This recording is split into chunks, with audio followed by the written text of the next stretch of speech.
dipersembahkan oleh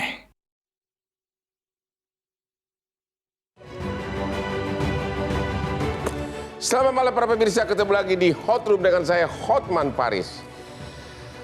Pengiriman mahasiswa yang direncanakan adalah untuk bekerja di Jerman telah berubah menjadi kasus tindak pidana perdagangan orang.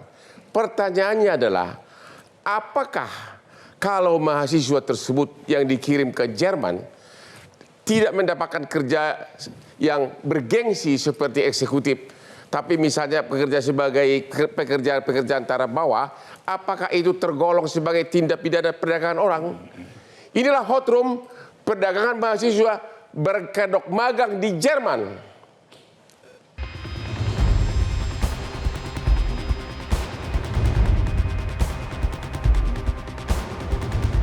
Akhir-akhir ini, masyarakat dibuat gaduh oleh kasus tindak pidana perdagangan orang atau TPPO berkedok program magang atau Ferienjob mahasiswa Indonesia di Jerman. Program magang tersebut dibungkus seolah-olah seperti bagian dari program Merdeka Belajar Kampus Merdeka atau MBKM. Menteri Koordinator Bidang Politik, Hukum dan Keamanan Menko Polhukam Hadi Cahyanto menyebut sekitar 1.900 mahasiswa terindikasi menjadi korban tindak pidana perdagangan orang di Jerman. Ribuan mahasiswa tersebut diberangkatkan ke Jerman untuk mengikuti program magang. Namun mereka justru dipekerjakan sebagai buruh kasar, seperti kuli atau tukang angkat barang dan dipekerjakan non-prosedural, sehingga tereksploitasi. Para mahasiswa ini telah dipulangkan ke Indonesia pada Desember 2023. Dugaan TPPO ribuan mahasiswa Indonesia di Jerman dengan modus Ferienjob mengemuka sejak pertengahan Maret lalu. Bareskrim Polri kini tengah menyelidiki kasus ini setelah menerima laporan dari KBRI di Jerman. Polri sejauh ini menetapkan 5 tersangka atas dugaan TPPO tersebut, yang terdiri atas 3 perempuan, masing-masing ER alias EW usia 39 tahun, A alias AE 37 tahun, dan AJ 52 tahun. Kemudian 2 tersangka laki-laki masing-masing berinisial AS 65 tahun dan MZ 60 tahun. Bahkan pimpinan Komisi 10 DPR Saiful Huda menilai Kemendikbud seharusnya tidak hanya menyerahkan sepenuhnya proses hukum kepolisian. Saiful berharap Kemendikbud mampu menyelesaikan permasalahan yang kerap terjadi di dunia pendidikan Indonesia. Akankah mahasiswa yang sudah mengikuti program magang tersebut mendapatkan keadilan dan mendapatkan pertanggungjawaban? Entahlah.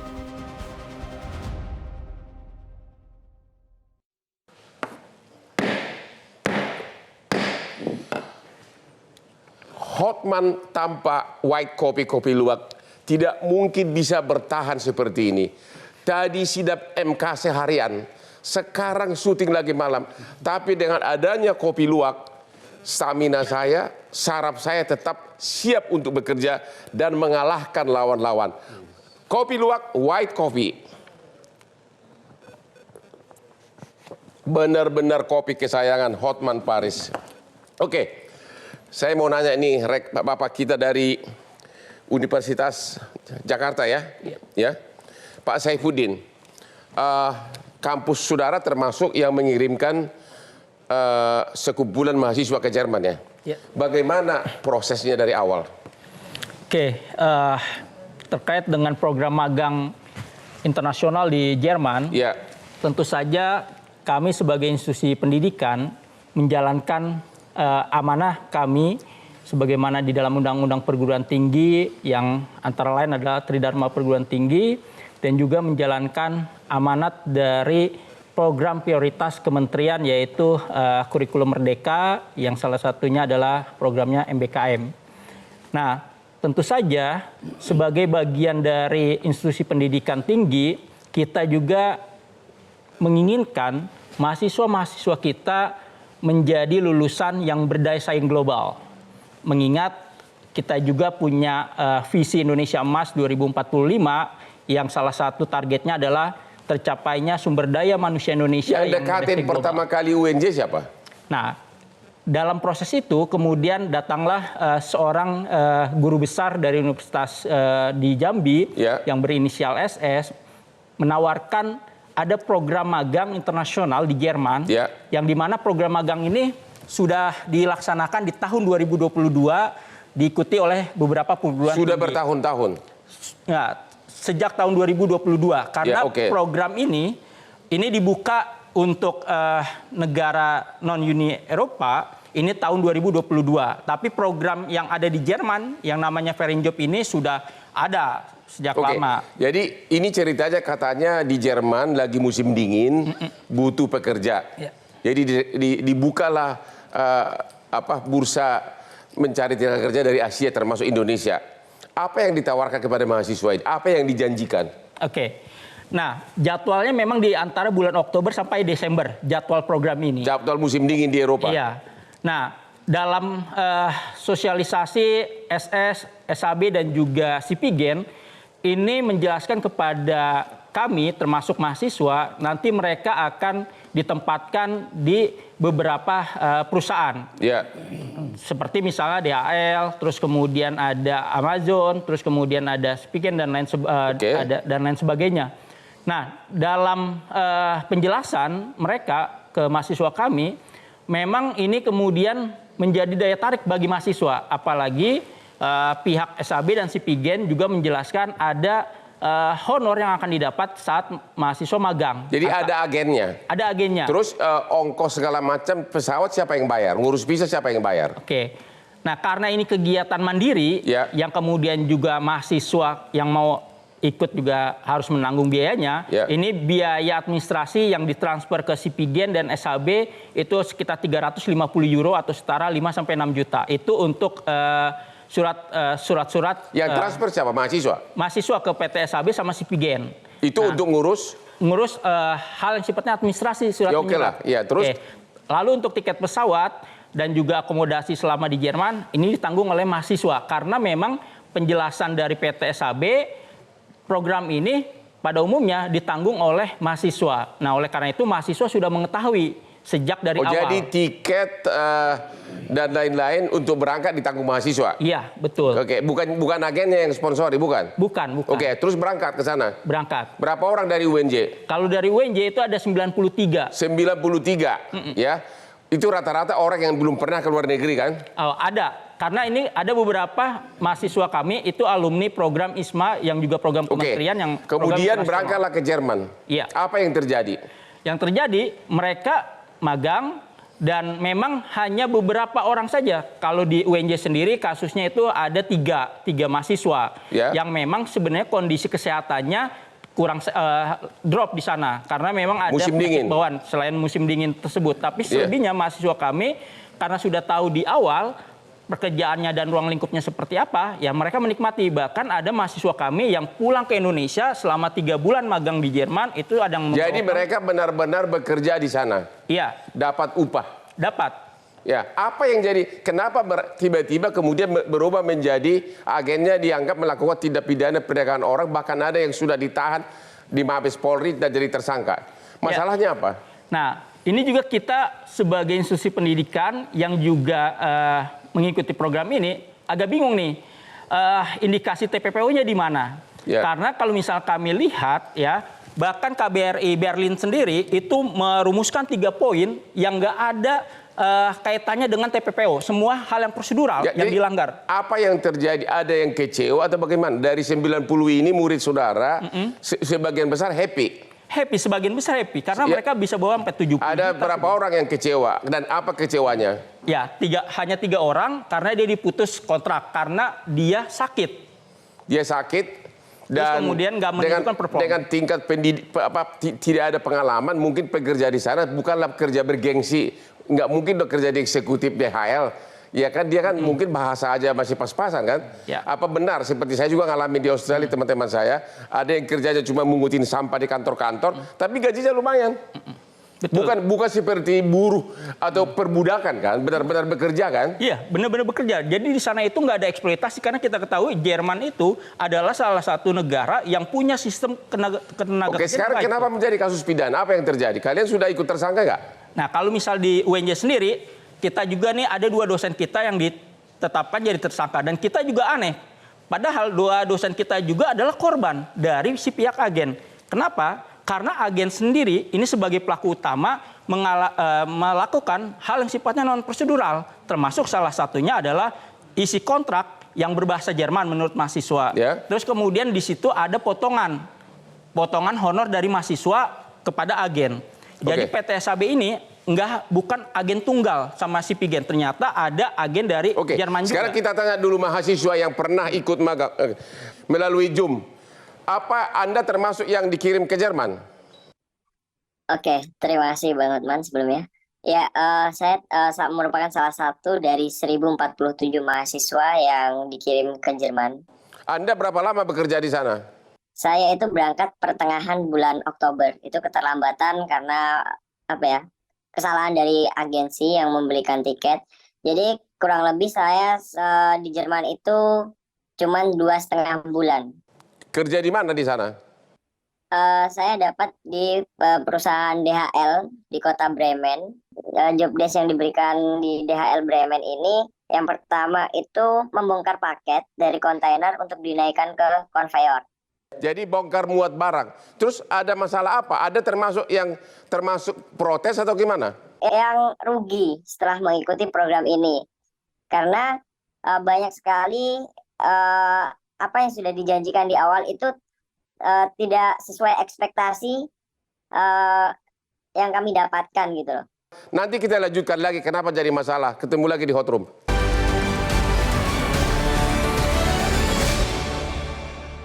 Dipersembahkan oleh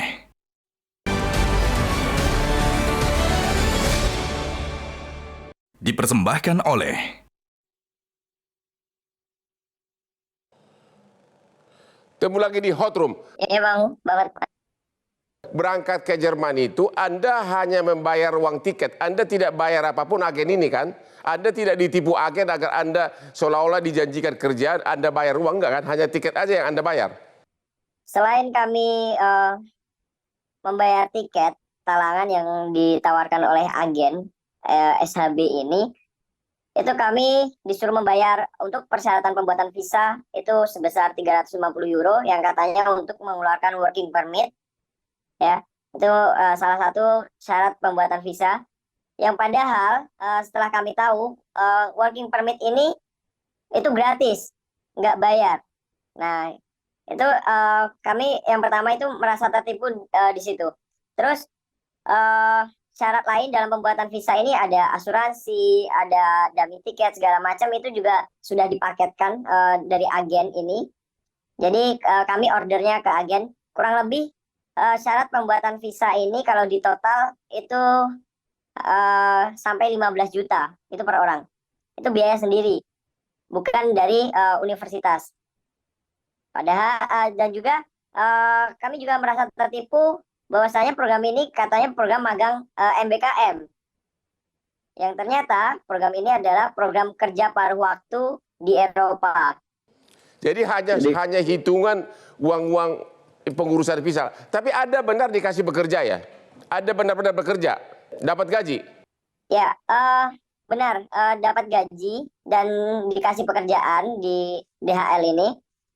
Cuman gaji yang kami terima itu nggak sesuai apa yang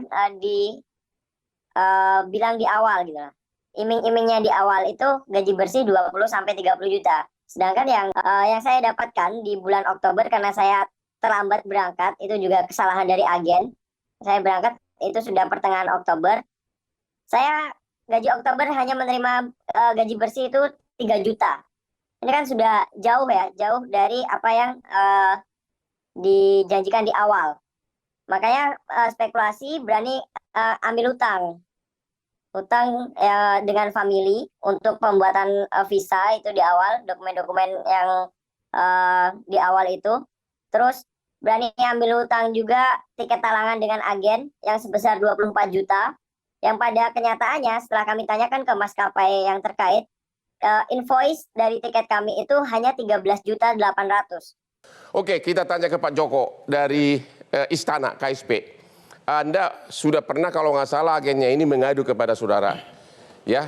Ini termasuk tindak pidana perdagangan orang nggak? Orang di benar bekerja, bahkan orang yang biasanya tidak pernah ke Eropa, tiba-tiba masuk ke Jerman, bekerja di DHL.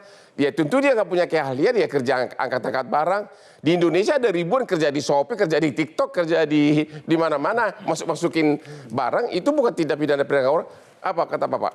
Jadi saya mau cerita di awal gitu ya Bang ya. Ketika Bang Hotman waktu itu kontak kami bahwa ada agen SHB ini kontak Bang Hotman lalu menginformasikan kepada KSP untuk bertemu dengan tim KSP. Kami terima agen ini, pengaduan kami dengarkan apa permasalahannya, lalu pada waktu itu tindak lanjutnya adalah kita minta mereka untuk mengirimkan saja surat pengaduan resmi. Dari surat pengaduan resmi itu kita pelajari oleh tim di KSP dan kita juga mendengarkan masukan dari kementerian dan lembaga lainnya. Memang kalau kita melihat ada sejumlah informasi yang tampaknya itu tidak disampaikan secara benar dan terbuka. Tidak lengkap, tidak terbuka. Tidak lengkap dan tidak terbuka. Tapi benar dikasih pekerjaan. Bahwa dikasih pekerjaan, ya seperti itu. Tapi misalnya informasi-informasi kita tahu sendiri bahwa Fair and Job ini sebenarnya di Jerman adalah program yang legal oleh pemerintah Jerman. Sah. Program untuk paruh waktu, menambah uang saku bagi mahasiswa di masa liburan. Dan itu dilaksanakan pada bulan Oktober, November, Desember. Permasalahannya adalah mahasiswa itu kalau dari Indonesia itu di bulan Oktober, November, Desember itu adalah awal-awal perkuliahan begitu. Bagaimana bisa mahasiswa yang memang syaratnya di Jerman itu adalah mahasiswa yang harus libur, sementara di Indonesia mereka dalam situasi kondisi masih aktif begitu. Perdagangan orangnya di mana? Loh kalau itu silakan ditanyakan kepada teman-teman dari kepolisian karena mereka yang dalam proses hukum itu yang akan Tapi mereka punya wilayah mereka benar bekerja, dapat upah. Memang kerjanya bukan manajer ya, tapi kerja-kerja yang basic lah ya. Menurut Anda gimana? Ya kalau menurut kita tadi saya sampaikan ada hal-hal kita kan mendengarkan dari kementerian dan lembaga dari teman-teman Kemenlu di mana misalnya agen ini setelah mendapatkan peluang di Jerman lalu dia ke Indonesia langsung melakukan sosialisasi ke berbagai perguruan tinggi dan sosialisasi yang dilakukan itu banyak sekali informasi-informasi yang tampaknya itu tidak sesuai kenyataannya dengan ada yang di Jerman. Oke, tidak sesuai. Sementara kami dengar dari teman nanti mungkin Pak Yuda dari Kemenlu juga bisa menambahkan itu teman-teman di KBRI Jerman kaget juga ada ribuan mahasiswa tiba-tiba ada di sana tanpa ada informasi, tanpa ada komunikasi yang terintegrasi gitu, yang lengkap gitu. Terima kasih Pak Yuda. Direktur Perlindungan Warga Negara Indonesia. Apa yang terjadi? Ini perdagangan orang atau hanya misinformasi saja? Ya, terima kasih Bang Hormat. Jadi kalau kami bisa sampaikan kronologisnya, pada bulan Oktober 2023, KBRI Berlin menerima pengaduan dari 4 mahasiswa. 4 mahasiswa? Ya, peserta Fair and Job. Ya, yang mereka mengaku bahwa merasa ditipu karena dijanjikan magang pendidikan yang bisa dikonversi menjadi 20 SKS perkuliahan dan bahkan dikaitkan dengan program Merdeka Belajar Kampus Merdeka, namun begitu sampai di sana di Jerman mereka tidak melakukan pekerjaan yang ada kaitannya dengan pendidikan, yaitu melakukan kerja kasar. Ya, kerja kasar misalnya kerja di kantoran seperti tadi Mas Irfan yang dipekerjakan di DHL, angkat-angkat barang. Dan itu juga sudah dijelaskan oleh Kemendikbud bahwa pekerjaan itu bukan program magang pendidikan.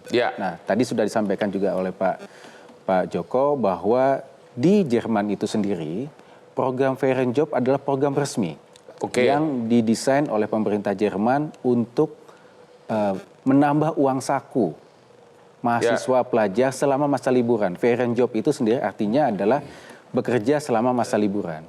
Jadi memang tidak didesain untuk program magang pendidikan. Nah ini yang kita lihat ada disinformasi antara program resmi yang disampaikan oleh pemerintah Jerman dengan informasi yang diterima oleh mahasiswa melalui AGEP mengenai program magang ini. Jadi kelihatannya itu yang ada. Dia diharapkan magang atau disuruh bekerja. Bekerja bukan perbudakan kan?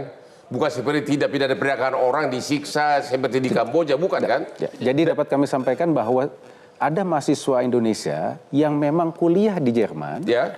Mereka ikut Ferienjob, memang tidak ada masalah karena memang ekspektasi, ini masalah ekspektasi. Ya. Ekspektasi mereka memang nambah uang saku. Jadi Dan juga mereka tidak bayar kepada agen ini mungkin hanya kecuali uang tiket dan visa. Ya. Berarti penipuannya di mana oleh agen? Nggak ada. Jadi dalam pengaduan yang kita terima, yang diterima oleh KBRI, mereka merasa bahwa dijanjikan tadi, magang pendidikan bisa dikonversi menjadi perkuliahan, itu tidak terjadi.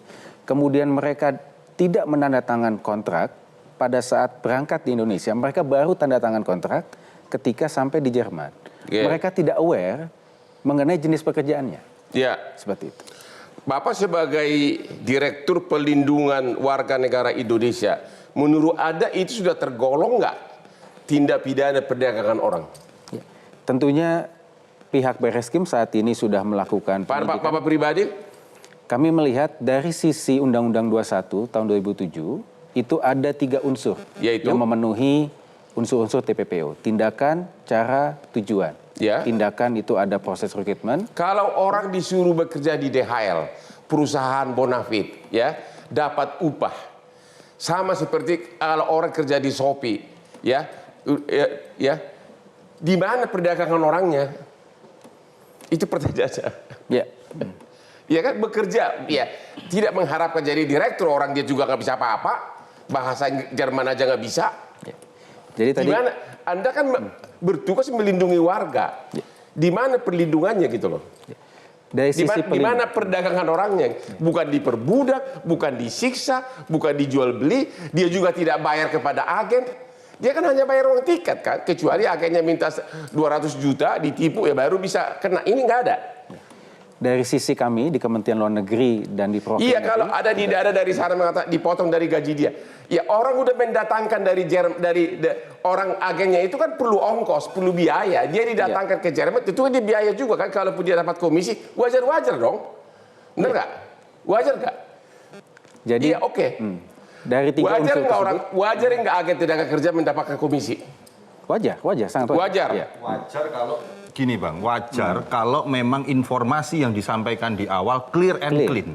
Problemnya adalah informasi yang disampaikan di awal itu tidak clear and clean. Yang tadi yang disampaikan Pak Yuda, ekspektasi oleh mahasiswa ini berlebihan. Iya, pertanyaannya, gitu. Apakah nanti akan kita tanya kalau masalah abang tanya TPPO itu pertanyaannya masuk atau apakah tidak? karena hanya soal ekspektasi langsung divonis tidak pidana perdagangan orang? Nah, kalau urusan itu mari nanti kita konfirmasikan, kita tanyakan kepada teman-teman kepolisian karena mereka yang mungkin lebih ngerti proses-proses penyidikan dan penyelidikannya begitu, Bang. Pak Dede gimana? Siapa? Ini menarik. Anggota DPR kita. Ini kalau kita lihat ini cerita ini kan ada 2 isu. Isu pendidikan dan isu ketenagakerjaan. Ya.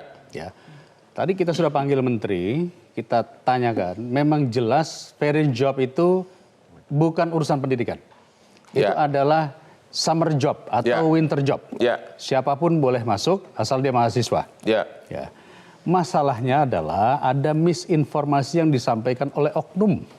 Agennya ini, ya. Mungkin agen bekerja sama salah satu oknum guru besar tadi, menyampaikan kepada kampus-kampus bahwa ini magang belajar. Nah, dapat uang. Setelah itu bisa dikonversi SKS-nya. Nah, ini yang jadi masalah. Saya tidak tahu apakah pihak kepolisian menganggap penipuan karena informasi yang tidak lengkap. Jadi kalau menurut hemat kami, kita juga tadi sudah ngobrol, sudah diskusi panjang, Ferienjob ini tidak bisa disalahkan karena Ferienjob itu program negara. Tetapi ada oknum yang membuat sedemikian rupa seolah-olah ini bagian dari kampus Merdeka Mereka Belajar. Agar mahasiswa mau berangkat. Agar mahasiswa tertarik dengan iming-iming tadi, honor. Nah, poin utamanya di sini adalah kenapa pemerintah dalam hal ini Kemendikbud dan para kampus, kampus-kampus ini lalai di dalam memeriksa apa itu Ferienjob. Padahal kita tinggal browsing saja Ferienjob. Itu sudah sejak bertahun-tahun. Salah satu anggota DPR kami yang sudah usianya 50-an, juga waktu kuliah di sana Ferienjob. Artinya itu sudah lama ada dan mestinya ini harus dipelajari bahwa ini bukan bagian daripada magang belajar. Ini adalah magang bekerja. beda. Jadi magang belajar itu artinya pendidikan sesuai prodi. Kalau magang bekerja artinya masuk bekerja sebagai salah satu katakanlah pekerja kasar. Begitu Bang, kalau kita melihatnya ini jujur saya juga hampir sama. TPPO-nya di mana? TPPU-nya di mana? Kita akan tanyakan nanti di sesi berikutnya. TPPO-nya di mana? Kok orang bekerja dikasih di DHL, kok dianggap sebagai perdagangan orang? Ketemu lagi di Hot Room.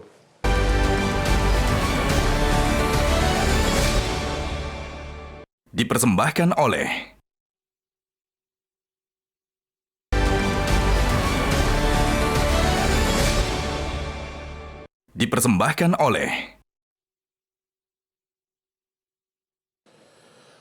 Ketemu lagi di Hot Room. Pada saat-saat seperti inilah Hotman butuh white coffee, kopi luwak. Orang bekerja di Jerman, kerja di DHL, kok dibilang tidak pidana perdagangan orang. Bahkan ada yang ditahan. Obatnya kalau udah stres begini, yaitu kopi luwak, white coffee. Oke, Pak Dede, kita perjelas lagi. Jadi, menurut Anda, unsur tindak pidana perdagangan orang itu masih sangat jauh. Karena si mahasiswa ini tidak bayar kepada agennya, hanya dari segi tiketnya mungkin ada tambahan macam-macam, tapi itu kan masih sangat wajar gitu loh. Dia tidak bayar agennya ini, berarti tidak ada penipuan. Saya belum punya data yang akurat ya, tetapi yang saya baca di berbagai media, itu ada potongan di muka. Potongan di muka? Sebesar 30 juta kalau saya tidak salah. Ya. Yang nanti akan dibayarkan setelah gajinya diterima. Ya. Sehingga akibatnya dalam 3 bulan mesti dia mendapatkan berapa rupiah, karena terpotong akhirnya dapatnya sedikit. Oke. Tapi konteksnya kalau saya lihat di sini, ini masalahnya adalah peran fungsi pengawasan dari pemerintah terhadap program yang ditawarkan yang sejenis. Mungkin banyak, ini bukan hanya Varian Job saja. Dulu pernah di Taiwan pernah ada hal seperti ini. Ya, mungkin di negara-negara lain, di Australia pun juga ada program seperti ini. Nah, ketika itu ditawarkan kepada kampus, bahkan di-endorse, konon katanya di-endorse oleh mungkin LL Dikti atau lembaga lainnya, ya kita juga punya datanya soal itu. Itu yang membuat kampus-kampus langsung, ya oke deh. Nah, inilah yang kemudian kami dalam rapat dengan Menteri tadi mengatakan, Kementerian Pendidikan harus mengevaluasi program-program magang belajar ke luar negeri. Kalau perlu satu pintu, harus melalui kementerian. Sebagaimana dulu pernah kita buat Undang-Undang Pekerja Migran, itu harus melalui negara yang namanya BPPMI. Jadi kampus tidak boleh serta-merta bikin program dengan negara lain, terus memberangkatkan siapa yang mengawal, siapa yang menjaga. Kemenlu saja sampai sekarang nggak tahu, ini kok tiba-tiba ada mahasiswa ya. Nah itu yang harus di-planning dari awal. Di tengah pengangguran yang begitu banyak.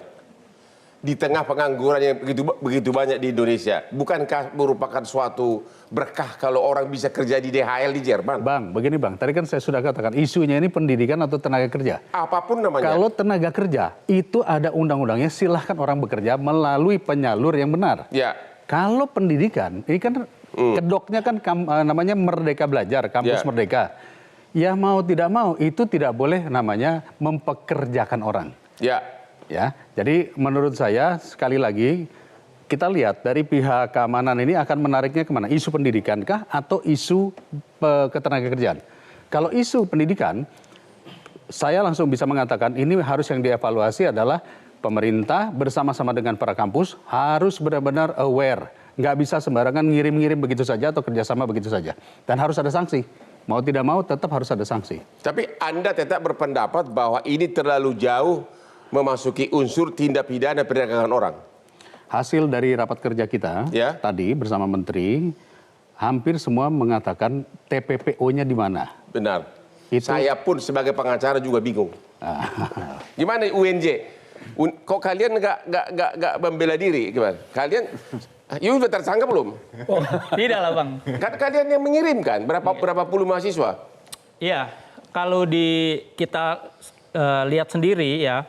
Magang di Indonesia dalam perspektif pendidikan juga masih samar. Dan di satu sisi MBKM juga ini belum tuntas dipahami di regulasi institusi pendidikan di bawahnya. Karena 2021 Mas Menteri juga mengatakan bahwa MBKM itu selalu tidak berkaitan sama program studi. MBK apa sih? Merdeka Belajar. Itu dan kampus Merdeka. Nah, yang dimana kegiatan MBKM ini nggak selalu dengan program studi, tetapi juga boleh di luar program studi. Dan salah satunya menghasilkan satu keterampilan. Nah, keterampilan itu ada keterampilan teknis, keterampilan sosial, keterampilan manajemen, dan keterampilan berpikir. Nah, keterampilan ini yang kemudian kita lihat dalam program magang di Jerman tersebut, mahasiswa tidak selalu berkaitan sama keterampilan yang sifatnya itu transfer of knowledge, kognitif, pengetahuan. Tetapi di situ juga mahasiswa dari hasil untuk mahasiswa UNJ kita tanya, mereka mendapatkan yang namanya keterampilan sosial. Keterampilan sosial mereka bisa berinteraksi, beradaptasi dengan orang-orang luar. Ketemu cewek Jerman lagi? Iya, betul. Kayak gitu. Ada 90 mahasiswa UNJ. Bila tahu nggak dari 90 ini rata-rata kerja di apa aja? Di DHL? DHL, Amazon. Amazon, apalagi di Amazon? Terus ada di McDonald. Ya.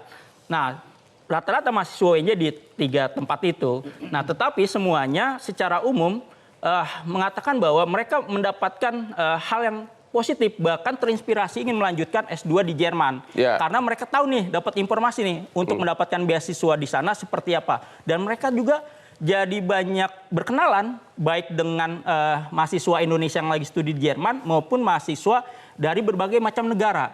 Nah, hal lainnya lagi, di sana mahasiswa kita ternyata mengenal yang namanya budaya kerja bangsa Eropa itu seperti apa. Contoh misalnya Bang, di Indonesia kalau kita bekerja masih boleh nih oke-oke aja sambil main handphone. Nah, tetapi di sana mereka tuh nggak boleh. Mereka harus full bertanggung jawab, nggak boleh yang namanya menggunakan handphone. Oke, kita tanya dulu salah satu mahasiswa yang pernah bekerja di Jerman. Gaji kamu berapa sebulan? Apartemen siapa yang bayar? Kalau dihitung-hitung selama dari Oktober sampai Desember itu rata-rata per bulannya cuma bisa nerima bersih itu 6 juta sampai 7 juta. Itu sudah di luar akomodasi dan juga biaya hidup selama di sana. Karena biaya apartemen itu sangat overpriced di tempat saya. Itu per orang dikenakan 20 euro per harinya. Atau kalau satu orang ini selama sebulan di apartemen itu 600 euro. Kalau dirupiahkan sekitar 10 juta. Karena kami sudah tanya-tanya juga ke PPI yang ada di Kota Bremen. Kami bertemu PPI waktu acara, kami diundang di acara PPI, juga sharing-sharing. Kami menanyakan masalah harga apartemen di sana itu normalnya hanya sekitar 10 sampai 12 euro. Itu hitungannya kamar. Nah, sedangkan yang kami dapatkan itu satu kamar diisi 2 orang, bahkan ada yang 3 orang. Tetapi bayarnya itu sama per orang, bukan per kamar. Jadi kalau kalau memang sesuai gajinya yang kami dapatkan, mungkin bisa untuk menutup utang-utang ataupun biaya-biaya yang sudah kami keluarkan sebelumnya gitu.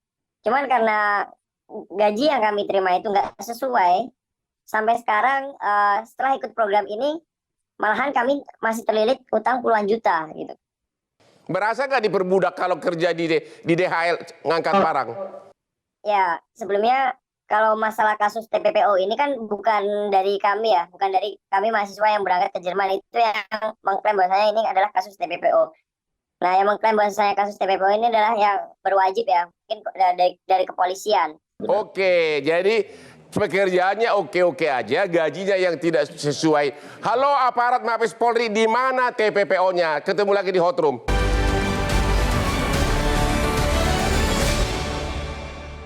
Dipersembahkan oleh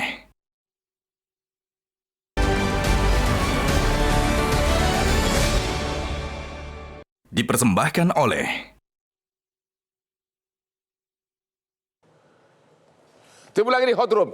Tanya kepada DPR kita Pak Dede, untuk mencegah jangan sampai masuk ke ranah pidana, apa usaha yang dilakukan oleh DPR? Baik Bang, tadi kita sudah minta dengan Kementerian Pendidikan segera berkoordinasi dengan Mabes Polri. Konteksnya kenapa koordinasi? Agar kita bisa memisahkan itu tadi. Mana yang urusannya diduga TPPO dan mana yang urusannya adalah magang belajar. Kalau memang bukan magang belajar, maka itu harus dikembalikan kepada kampus yang bertanggung jawab. ya. Kalau ada misalnya pembiayaan-pembiayaan kayak tadi adik kita mengatakan ada nilai yang tidak sesuai, maka tentu agen yang harus menanggung. Ya. Karena berangkatnya kan dijanjikan oleh agen tersebut. Tetapi yang kita harus hargai bahwa magang belajar ini tidak boleh menjadi sebuah iming-iming yang kemudian oleh setiap oknum bisa ditawarkan ke sana kemari. Maka kami meminta segera membuat satgas. Satgas ini adalah supaya jangan sampai nanti ada lagi yang menawar-nawarkan sejenis. Itu harus dilakukan bersama-sama dengan pihak kementerian, pihak kampus-kampus, dan mahasiswa juga tidak terlalu mudah untuk terangsang untuk mendapatkan uang di negara orang tanpa melewati prosedur yang benar. Jadi saat ini kita sudah meminta agar segera melakukan komunikasi dengan pihak kepolisian, gitu Bang. Oke, dari Istana Pak Joko, apa kesimpulan saudara? Ini TPPO atau tidak? Pidana perdagangan orang atau enggak? Atau hanya soal misinformasi atau memanfaatkan keuntungan? Yang pasti itu bukan ranah kami, Bang, untuk menyatakan itu TPPO atau bukan. Tetapi bukan masalah berani atau tidak. Kita harus menghargai kerja dari kementerian dan lembaga lain dalam semua prosesnya untuk mereka menyelesaikan pekerjaan-pekerjaannya. Tetapi yang menjadi tugas dari kantor staf presiden adalah kemarin Bapak Kepala Staf Presidenan Pak Muldoko jelas itu memberikan arahan dan mengumpulkan kementerian dan lembaga yang dirasa terlibat dalam kerja-kerja penanganan fair and job ini. Salah satu yang menjadi kunci penting adalah hari ini itu belum ada regulasi maupun aturan panduan untuk magang luar negeri untuk para peserta didik. Inilah yang sebenarnya sekarang didorong oleh Bapak Kepala Staf Presidenan dan tim kepada kementerian dan lembaga untuk segera melakukan koordinasi. Sehingga aturan mainnya jelas. Apakah ini ditanganin Kemenaker, ataukah Kemendikbud Ristek, ataukah ini siapa yang mau menjadi leading sektornya? Panduan dan regulasi itulah yang penting. Itulah sekarang yang dikawal dan didorong oleh kantor staf kepresidenan. Thank you Pak Joko. Kalau Anda diminta lagi datang ke Jerman bekerja, Anda masih mau atau apakah Anda akan merekomen kepada teman-teman kamu untuk pergi ke Jerman juga bekerja?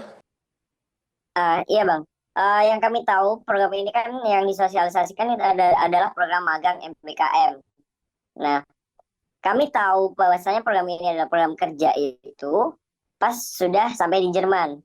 Setelah sampai di Jerman, kami dijanjikan akan dijemput di bandara. Pada kenyataannya sama sekali tidak ada yang menjemput di bandara. Kami sempat terlantar di bandara itu seharian. Karena kami nggak tahu harus kemana gitu.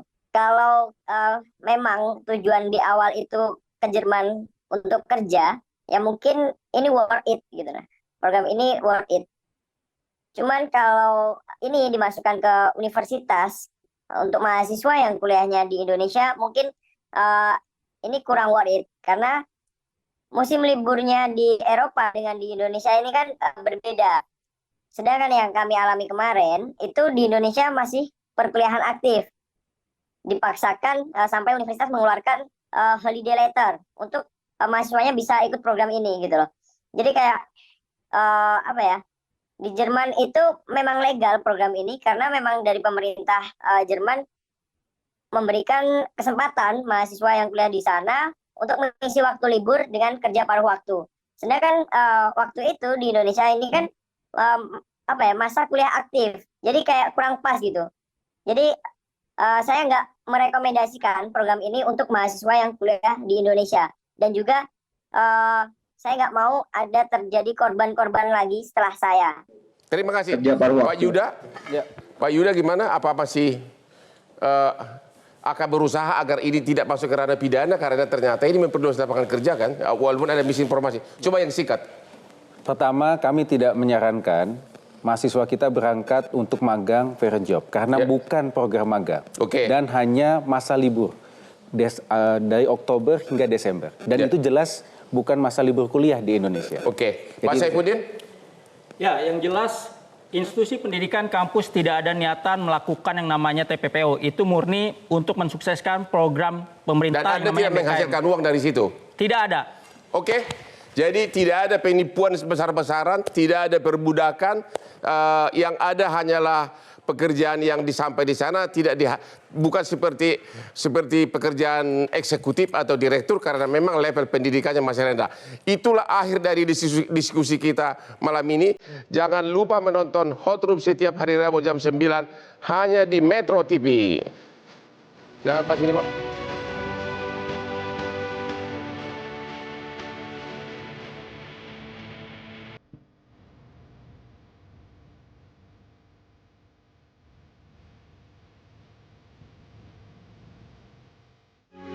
Metro TV.